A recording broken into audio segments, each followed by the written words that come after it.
Example 4. Some iteration solutions viewed graphically look like a staircase, so they are referred to as a staircase solution. So we have f of x here is equal to 0, so we need a solution to this equation, a numerical solution and not an algebraic solution. So I'm going to make this instance of x here the subject, so rearranging, taking square roots, so now we have something in this form, x is equal to some function of x, and then creating the iteration formula. Now, because the iteration formula comes directly from this equation, we're going to sketch y equals x and y equals root x plus 1 to have a look at the graphical solution. So we have our two graphs here, and there is a single root at this point, and the x coordinate for that point of intersection will be the root of this equation. It's the solution, or one of the solutions to this equation. So for iteration we always have a starting value, which in this case is x equals minus a half, right here. So this feeds into the red equation, and what comes out will be the value in blue. So graphically we're doing this. We're starting here, we go to the red curve, and then we go horizontally along to the blue line. Now the y coordinate at this point is 0.707, so that's this value, but that value will go back in as x.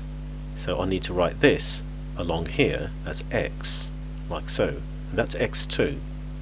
That's when you press equals once in your calculator and you get the next value along.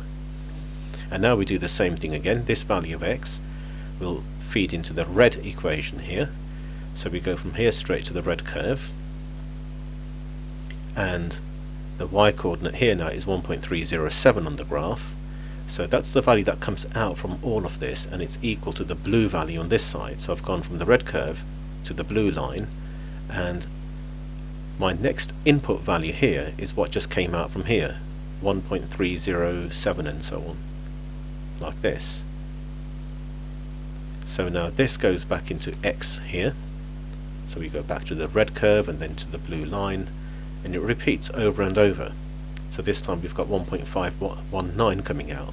So now I'm going to start from this value, x4, here,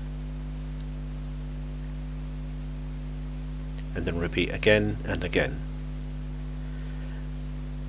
So just clearing up the graph a little bit, you can see there is a staircase pattern, so it's called a staircase solution, and each iteration is getting us closer and closer to the root. The root is here, so we're getting closer and closer to it. Now in this example, example 5, we're going to look at what we call a cobweb solution. So again, we've got something similar to what we had in example 4. You've got the line y equals x, you've got another function of x here, and they intersect at this point, so there will be a root here, which would be a solution to some equation that you would have started off with. And the x there, y equals x, is here, y equals whatever function of x you've got on this side is here. Okay, so starting value to the red curve and then to the blue line, and then we'll repeat that again. We're going to go to the red curve and then to the blue line, like so. And you can see the x1, then you've got x2, you would get that from your calculator, you press equals again, you get x3, and as you continue over and over again, you're always going from the red curve to the blue line, to the red curve to the blue line, and so on. So you can see the pattern here resembles a cobweb, so this is called a cobweb solution.